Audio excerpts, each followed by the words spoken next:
Yo guys, it's Guido coming at you with a tank review. Check it out, the brand new ISU-152K. K. It's like Spanish K as in what? Oh my goodness. So this is a premium Tier 8 Russian casemate TD.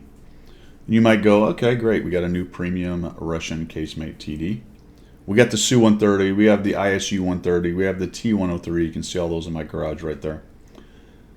But then you go, wait a minute, so we have an ISU-152, we even have an ISU-130, but we have an ISU-152. What's the K? What's the K? What is the K? Exactly, that's the question. Well, it's the BL-10. You might say, Guido, didn't it used to have the BL-10? And I would say, correct, sir. It used to have the BL-10, and it was taken away. And at this point, I don't know why. Right? It was taken away ostensibly for balance reasons. I don't know. Maybe. Was given a lesser version of the giant gun. What is it called on the ISU? Let's find out. I don't remember what the new gun is called. It is called the D-4S. Taken away for balance reasons, and all of a sudden now it's back. So the question is, K, why is it back? And the unfortunate, cynical answer is to make money. Which, as you know, I don't care about. I like that they make money because they make a game, and that's how it works. But in the case of things like this, where you have said that we've taken away something for balance, but hey, we'll put it back in and you can pay for it. I don't know, man. Something stinks in Denmark, right? Something's rotten in Denmark here. But here it is. It will be available at some point. I actually don't know. This was an odd one because we got rumors of this thing not too long ago. And then all of a sudden it's here. The CCs have it. We're doing content, but I don't have any essay on how it is going to be available, whether it's a full up buy, whether it's going to be part of a mission. If we would like to start rumors, I have been saying that I thought their 10th anniversary stuff was a little skimpy in the rewards department. I don't know. Again, I have zero essay. I've talked to nobody that knows nothing. So if I guess right, don't get mad. It was purely a guess. Maybe it's going to have something to do with the 10th anniversary at some point, potentially. We'll see. Could just be plain old sold. So I think you can look at this to a large extent as a similar situation to the KV2 and the premium KV2. Because this is a premium tank, and it will make more credits and experience and crew experience and credits for you. Not extra experience, unless you do well. So that's cool.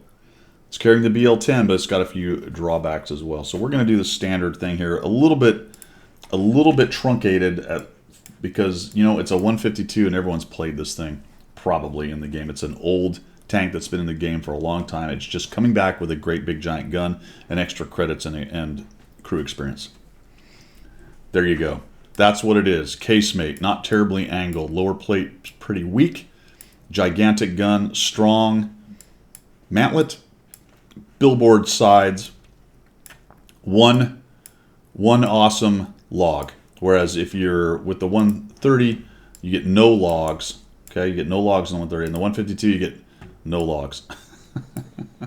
It's interesting, actually, that this one is slightly different. The model's a little bit different. If you notice, there's a little cutout on the side right here, maybe extra siding there when you look at the 152. The back deck's slightly different, so it is a slightly different model.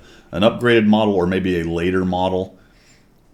Looks like they've added some room right there, and maybe that's for the extra ammo that's on this thing. I'm not really sure. I haven't looked at the internals on what this is. So the model is different, and it does look pretty good. I got one of the cool special camos on that thing as well. And that's pretty much all there is to say about that for a casemate. So we're going to take a quick look at the tech tree. Let's roll right into that because there's not a whole lot to say about it. Training-wise, it will train your all of these, where is it? It's this line right here. So it's got the same crew. Remember, it's carrying an extra loader. That's the thing about this tank. Let me go back over here. You can see that it's got 2 loaders. So it's a 5 crew setup, and the extra crewman is not a radio guy, but a loader in there. I think the radio guy is also the commander on this. I do believe. Let's find out quickly for you.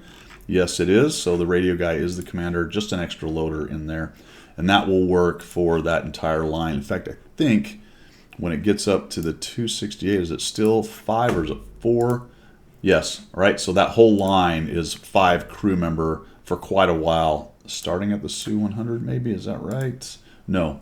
So I think starting at the ISU-152, you add that extra crew member. So that line right there, it'll obviously train for these other lines as well, the other TD line. Just that extra loader isn't going to get his day in the sun while he is in the tech tree version of whatever you're training for. And does anyone train crews as much? A little bit. It's not as big a deal anymore as it used to be. So there you go for the tech tree considerations. Not much to it. 3D model, we will dispense with that. Just take a look over here. The whole armor's 90, 90, and 60, which is decent, but nothing really at tier 8 is going to bother. You're going to have much of a bother penetrating it unless they hit the mantlet or some weird angle. Lower tier stuff will have some problems, but not many, because really at 90 and not much angling. So you can expect it, and it will show up in my stats when I show you how the armor's held up over the 13 games I've played. It's really just going to be a random bounce. You can't rely on it for anything. This tank is a red line sniper. I say that hesitantly because I don't want you on the red line, but what I mean is as invisible as possible as this big beast can be. And although it looks like an assault TD, it's not. The armor just doesn't do that for it. It just wants that gigantic gun in a second line kind of idea, supporting the pushes or supporting the defense and slapping 750 alpha on people. Let's go to the comparison, and all I'm going to do on this is compare the 3 kind of casemate TDs. The ISU-130 is kind of a niche tank, a little bit different. Here's the, also we've got the tech tree version right there, the ISU-152. Remember, these are going to be no equipment, no skills or perks, 100% crew, baseline kind of tank, all right? 750 alpha on the ISUs, the 2 big ones. The 130's got the smaller gun. He's at 490 alpha. That's the big deal, is the penetration addition. You're back to the 286 with a standard round and then 326 or so with a gold round, so that's 26 more than the ISU-152 with the D whatever gun it is. Somewhere around, there are a couple breakpoints between 250 and 300 on penetration based on the tanks these things will face from tier 8 to tier 10. And 286 is a really, really good standard penetration round. And we'll have not too much trouble going through most tier 10 weak spots. Things like the type 4 or type 5 where you're trying to get into those view slits and things. It will have not much trouble pinning those, and to some extent pinning just the regular flat plate, and with gold kind of lull pinning just about everything. Okay, and that's a tier 8 TD, which is pretty amazing for a tier 8 TD, and dropping 750 alpha. Whereas the ISU-152, the tech tree one, struggles a little bit more, but not too much, and gets a little bit better gun handling. That's the trade-off. The rate of fire at 3.29, slightly higher on the tech tree version. You can see the reload, gun handling, gun loading is 18.22, and the ISU-152 is about a second and a half faster. The ISU-130, one of its things is rapidly firing the 130, so it's much faster on the reload, i.e. half, no kidding, half of the ISU-152K. The gun traverse got nerfed, so there were a couple trade-offs. That's pretty low, but not that big of a deal because it's only 10 degrees either side, as you can see right here. The depression did get nerfed by a degree. It's a bigger gun in the casemate, so it's not as much room for it to move around. That stands to reason. The really interesting one is the elevation's awful at 11. That's very difficult to use on lookup situations. Aiming time is a week. 3.36, not too far off of the ISU. But the dispersion is really bad at 0.41. I got mine down, we'll show you in a minute, down to 0.37, but that's using a lot of try-hard equipment. We'll talk about that. I think you can get it slightly lower. We'll take a look if there's something else you can put on there, because I am running purple vents, I believe. Average DPM is 24. It's the least of the 3. And hit points are the same. The armor is the same across all 3. It is slower, so there's another trade-off. 40 kilometers an hour, vice 43. I don't see a big difference between the two. 3 kilometers an hour is not a huge deal, especially on a tank that you're not using to assault with anyway. right? It's fast enough to get to those TD positions you want it to get to.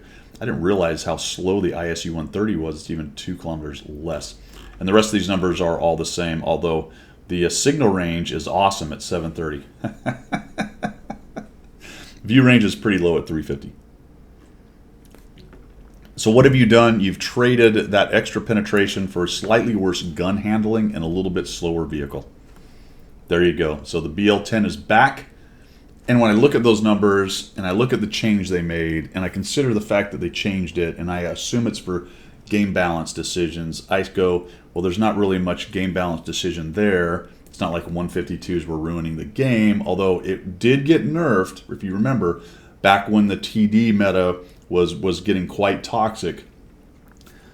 The reasons that they nerf things and buff things change over time, so I do get that. So for those of you who are really mad about this, just kind of consider that a little bit. I'm not saying that makes it okay necessarily, but I think that should mitigate the ideas that it's okay, I think, for the company to make mistakes in the past and try to fix them in the present, right? So I'm not saying that's the answer, but there is a little bit potentially of that going on. In any event, there you have it. It's the ISU-152. Let's take a look at my stats, how I did. All right, I've only played a few games. I've got a 69% win rate, way low sample size, purely probably more luck than anything. And frankly, it is because my last couple games were really good, and I was all down at like 1,800 average DPM or DPG before I played the last couple games. And that's probably more a 55% win rate numbers over on the right. But in any event, so far, 69%, 930 on the experience, which is decent for a casemate TD. I'm pretty happy with that. I've only managed a class 2 so far, and 66.25 on the hits. I'd love to get that to 70, but it is a bit of a derpy gun.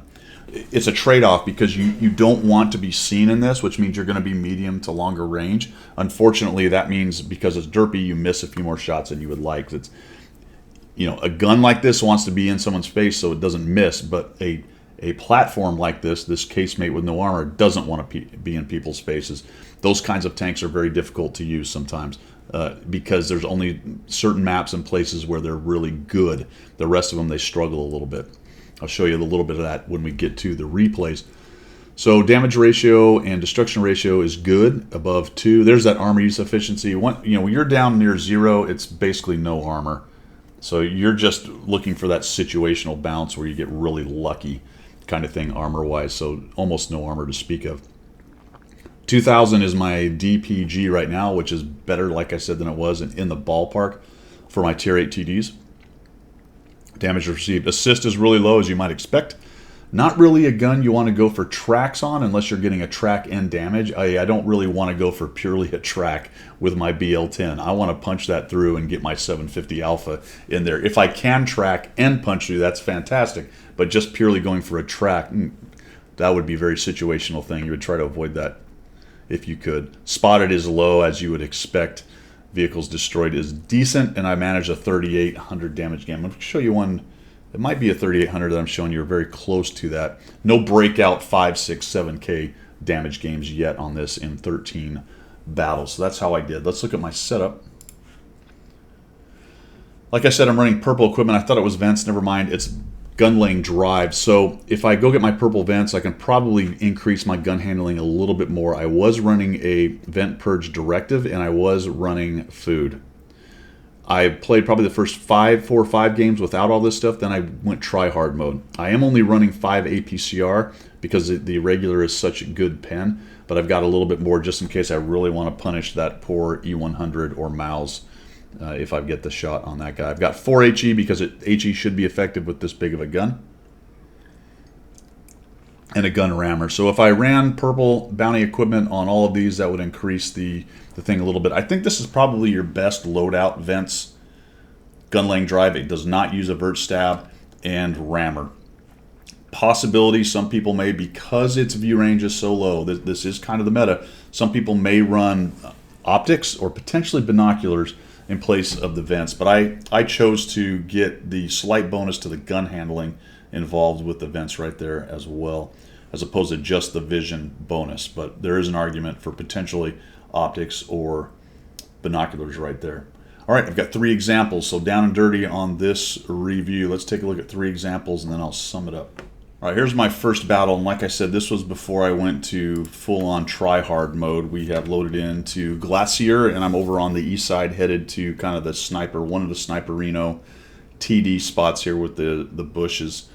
It's a okay spot. Man, I had a couple options. I could have gone down and tried to fight with the heavies in the north, but probably got pretty beat up trying to cross right there, if not killed, with the light tanks. I don't want to go to the middle and sit on the ramp over there because that's not going to work. So I'm just going to come in here and see if I can get some shots. Now here's that kind of derpy gun. We'll just see if we can sneak one in, but not quite accurate enough. Lucky I didn't get spotted. If something came close enough there, I was right up in that bush.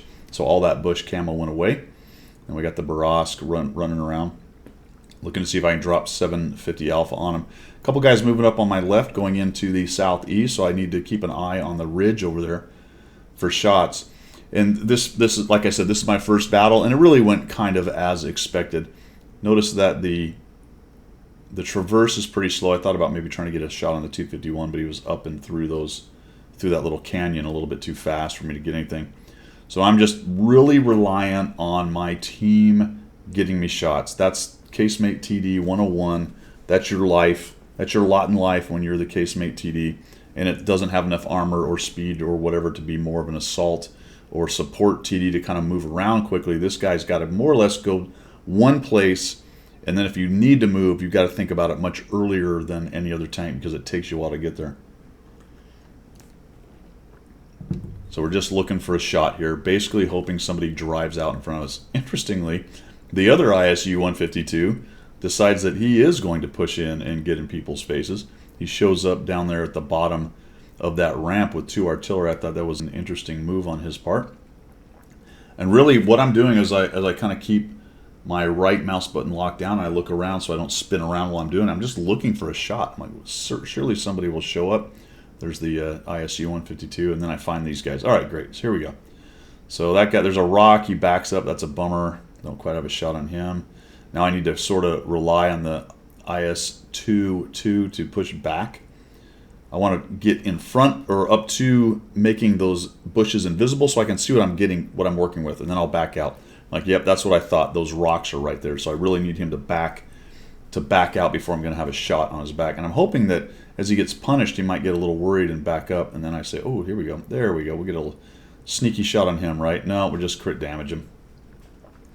And we get spotted because I'm a little too close to the bush, or somebody's closer than I thought. There may be somebody else up in those trees up there. Potentially the Bat Chat saw me as well. With good enough view range, he may have actually seen me. So I back up so I don't get hit. I'm worried about, there we go. This will work. No, that's a miss. Probably a little bit rushed based on the fact that he's still there. So that was just, oh man. I needed to aim a little bit better center of mass right there. And I'm hoping he's going to sit there.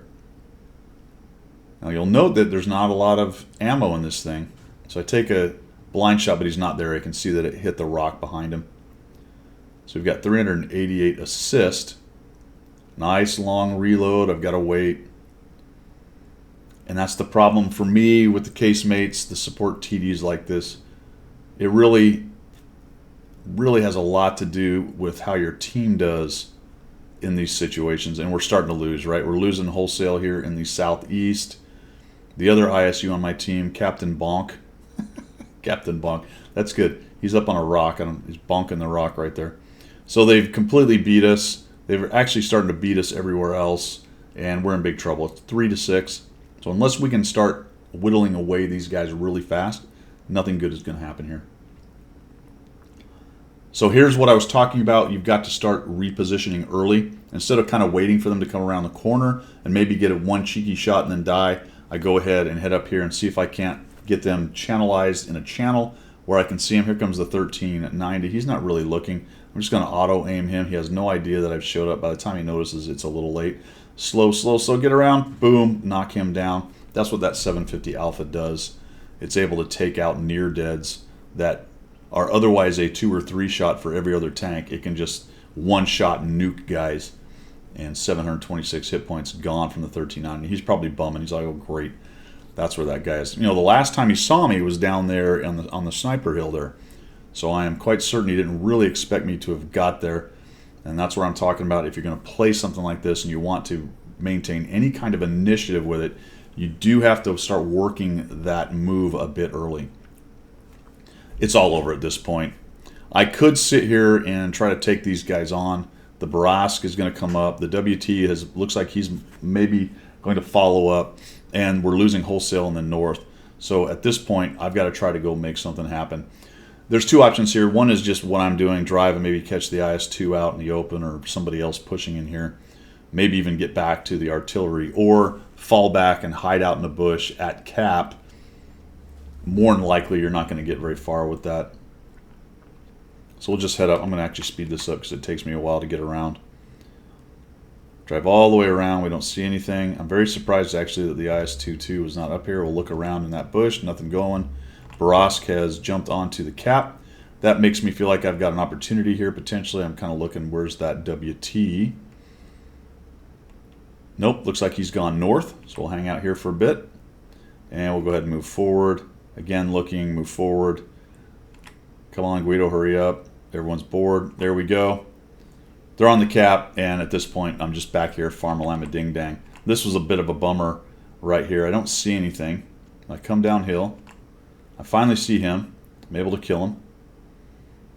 That's nice. And then we get a bit of a ring around the rosy. This is a bummer. That guy runs. I try to come up and over, and then I buffoon it, right? I've got him auto-aimed, and I fired. I'm not going to back up and show you, but I actually fired. I saw the gun dipping, and I fired, and it went right above him. So I screwed that up. I should have just come down and accepted any kind of shots and made sure I got a shot on him. So we're at a whole 1,200 damage. Barask hits us in the side. He's going to rage in. Not much we can do about it. We'll just charge up and over. Who knows? Oh, nope, we're not going to do it. Where's the Barask? He's going to be nearby. Here we go. Yeah, it gets us, and we're dead. So a whole 2 kills and 1,200 damage and 618 assists. All right, let's move on. We'll show you a better game next time. But really, that's your lot in life with this kind of tank. There's going to be plenty of games like that where you just really, the team kind of folds around you because you're so reliant on them kind of getting you shots. I did start moving. That gave me something. Had I sat in that spot, it might have been I got almost nothing. Also, possibility, had I gone back and camped in the bushes, I might have got a little bit more damage, but I really don't think so.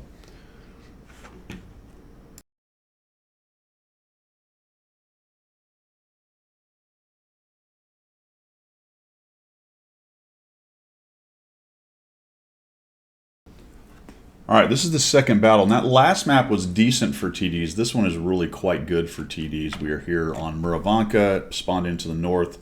We're going to go up here. We've got quite a few guys sitting back. The STA-2 Pantera is a little bit more forward. And there goes the Tiger P. Looks like he's going to go get us some lights. Their low is over in the west.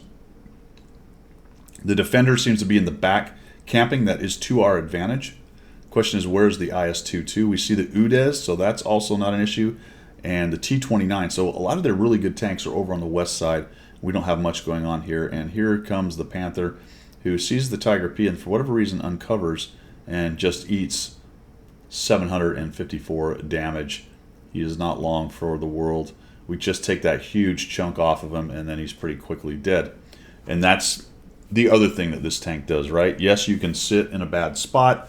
You can have your team fold around you, but if you're getting shots like this, this tank can start to shine. So the STA-2 moves forward, and it looks like, based on what I'm seeing on the map, 234-3 is in the middle, that we have a really pretty good situation over here on the east flank, and we can quickly fold these guys up, and we got to get back over to the west fairly quickly because we've got an advantage over here, but it looks like our Lurva, our IS-22, and whatever else is in there amongst them, it's probably going to have a pretty hard time pretty quickly, especially if that Defender moves in.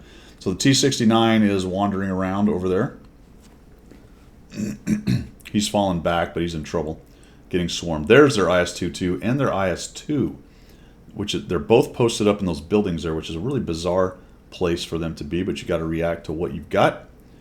The T-69 goes dark. It looks like he backed around the corner.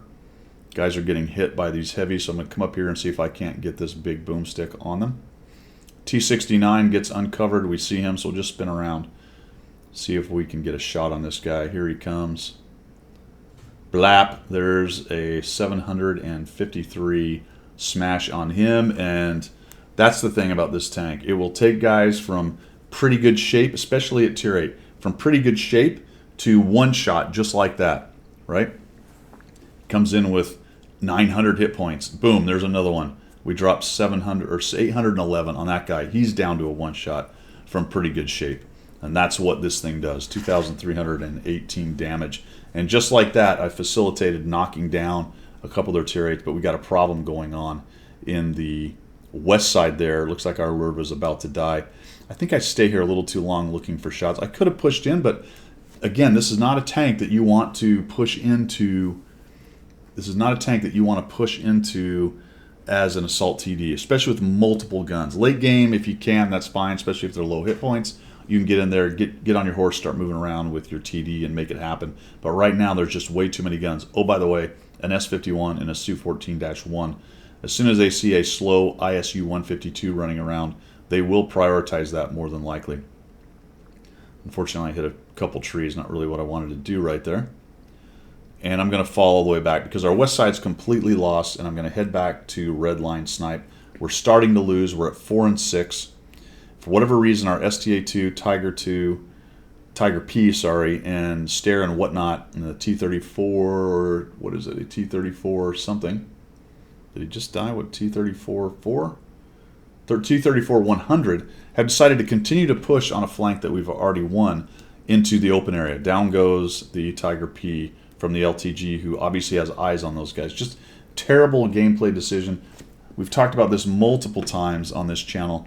Once this flank is won, there is no reason to push their cap unless that your flank has won or the other flank has won. And clearly, this flank has lost, so it's time to fall back. Fight from the forest or go back to the red line here and start working on these guys. The Hotchkiss is doing some work, getting some spots. S51 is trying to back out and survive. This is the dangerous part for me, trying to get across here such that I don't get spotted, which worked out nicely. Down goes the T-29. That works. So the Stare is getting some shots from the back. That's nice. I see the GW Panther. I'm a little bit worried about him right there. He should have been moving by now, obviously. Maybe he thought he couldn't get away. So I'm hoping maybe he's kind of the bait. I don't know if they are clicking on me or the light tank. Maybe the light tank. Maybe somebody's upset that the light tank's not scouting to their satisfaction.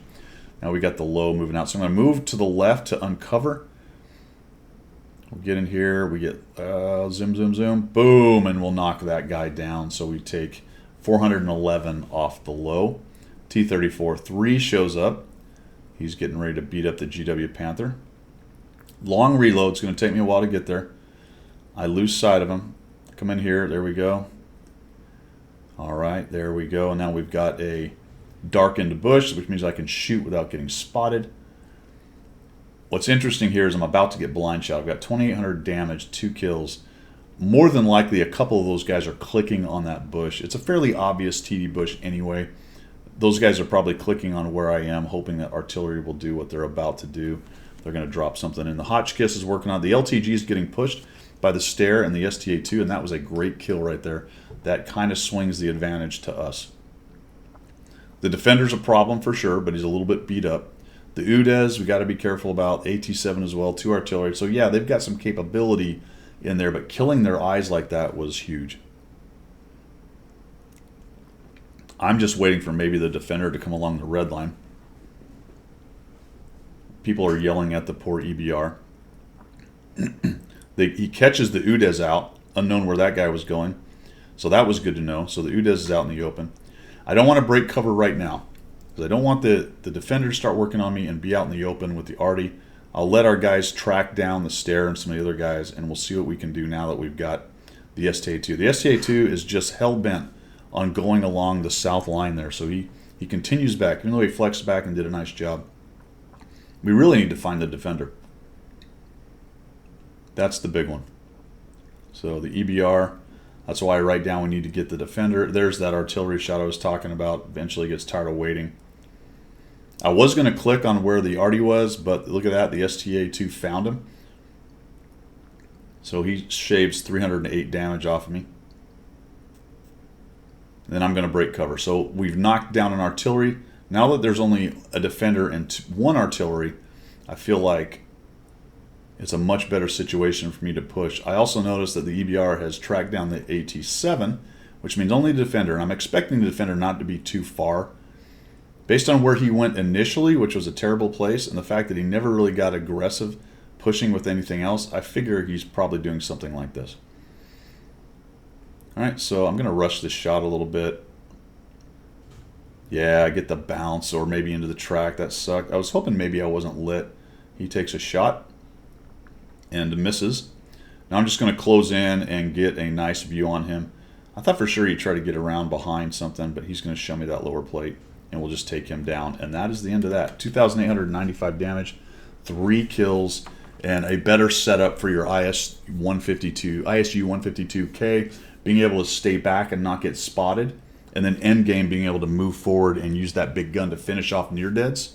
So early game, turning guys that weren't near deads into near deads and then getting them dead.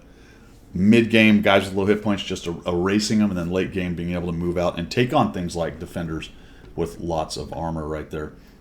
Because I was able to preserve my hit points, I preserved my votes, and I'm able to affect the end game as well right there by being careful. And I've got one more example for you, because the last example is really where this thing's element is.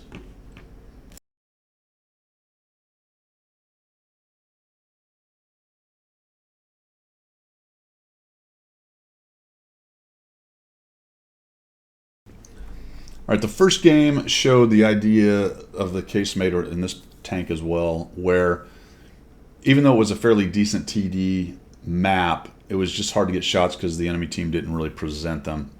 And while I moved late in the game and got some shots, it was late in the game.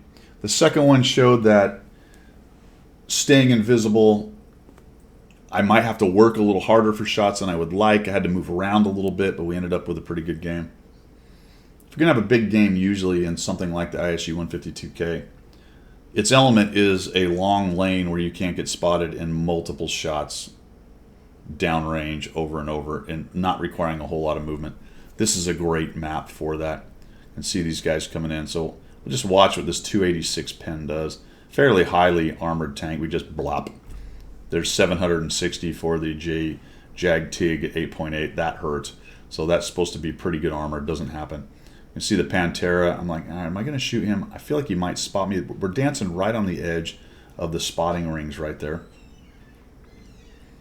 So I don't get the shot. I wasn't quite reloaded in time anyway. I might be able to poke him. Then I see the low. We'll just boop. There you go. 646 on him. Again, we're just dancing at the edge. The nice thing is that little rock outcropping right there is kind of blocking. The one I'm really worried about is the Super Pershing, which will show up, and the Pantera, which have better vision. Fortunately, the Super Pershing is a little bit further back on that ramp back there, and these guys aren't quite clearing that rock.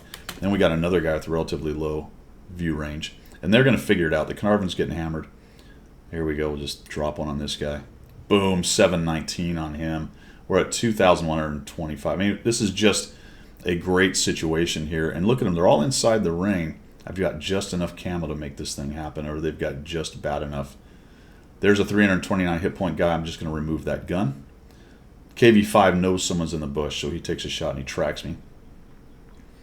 He's trying to back out. Dispersion, like I said, is not great. He's going to take another shot. This time he damages me. And unfortunately on this shot, I actually put it into the top, into the dead Lurva. He misses as he's moving backwards. I'm looking back because I'd really like to get out of this bush. I feel like they're about to get too close here. Yeah, there's the JT. He just got a chunk of me. That guy just got another piece of me, but he tracks me. I'm going to kill this off. No, I just track him. That's unfortunate. Really wanted to delete him because that was a chance that he might see me. And now we've got the Pantera, who's really pretty close. But I'm just going to accept the damage on these guys at this point. Probably should remove the Pantera, but then I see the JT and I can get rid of him. He's got a few more hit points. I figure somebody will kill the Pantera, and all of a sudden I'm seen. That's a bummer, so we'll back out of that. The Pantera got a little bit close, kind of like I expected. KV5's taking all kinds of shots on me. Another lucky deal right there. Would delete him for 625. Lucky that he tracked me again. But really, this thing's element, right? One lane, the enemy feeding you the damage. We're at 3,453. Nothing particularly clever about that gameplay. Just got into a position that's a good TD position. They didn't get close enough until a bit late, and I'm able to just sit there and farm 3,453 damage. Now this is a good finish here. We've got the Super Pershing who's going to try to get away. He's down there, he doesn't want to die. And now he's trying to, I don't know what he's trying to do, whether he's trying to drown or he thought maybe he could get around the corner right there, or whatever he's trying to do. I see him going to the drink. I almost stopped to get a shot, but I figured it wasn't going to happen. I have 10 seconds to make something happen on this guy. We'll come at him. We'll shoot. Oh, I couldn't quite get the shot off. Hey, we got a little extra damage in there, right? We did 320 damage on dropping on top of him. We end up drowning. We get 3,833 damage. All right, that's the third example. Let's wrap this up.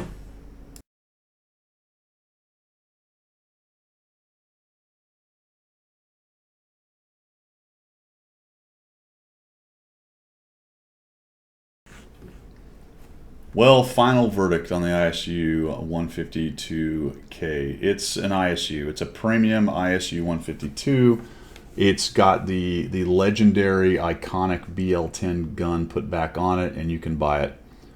Was the BL-10 really a big problem in the past? I didn't really see it as one.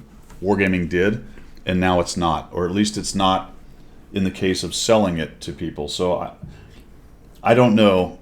I threw my speculation out on that. I don't know what the various machinations were in the back rooms of Wargaming on deciding how to put this out. They had to know that there was going to be some angst based on it, but maybe they figured the time was far enough away, or people would think it was cool enough that they're getting the BL-10 back, albeit with a, I'm assuming, purchasable tank, but again, I don't know how it's supposed to be put out. I think that's interesting that they release these to the CCs to create content, but there's no essay on how people are going to get it.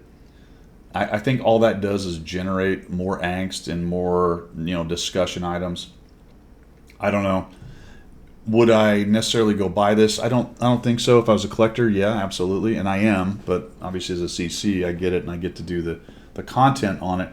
But if I was just sitting there looking at it, I would only buy it if I was a collector. If you really love the ISU-152, if that's like your tank, then you're probably going to love this one as well, because it's got that extra pen and it's a premium, right? But that's a very niche kind of group of people, right? Hey, I love playing the ISU-152, so I got to get this premium version so I can train my crews. Or maybe even you love the tier, 7, 8, 9, and 10 tier in the 152 line, right? Maybe you love that. That's about it, really. Bottom line, it's a BL-10 stuck on the ISU-152, slightly worse gun handling than the ISU-152, and same alpha, just more pen. What else are you going to say? It has limited function in the way the game is played. It has its place, as I showed in my replays. If you can get a channel and people walk into your gun, you can get big games. If you go to the wrong spot, or you get swarmed, I had a couple places, actually one on airfield that I can remember of the 13 games, where 3 scouts jumped on me almost immediately, way in the back. They just went through everybody, went back to where RD and TD sit, and I got obliterated in seconds. Has a hard time dealing with stuff like that. Wheel tanks are kind of the bane of this thing, based on it doesn't spin around very good, not particularly agile, that kind of stuff. So if you can get it in its element, it can be an absolute beast, but there are so few examples of where its element is in this particular meta that I couldn't recommend it as like a first TV kind of tank, I guess. All right, there you go. I know it's all over the place, isn't it? I still don't really know what to think about it. I would love to come out and say, well, it's just a money, not love to. I'd love to be able to come down on one side or the other and just tell you it's a money grab, or no, it's a great tank.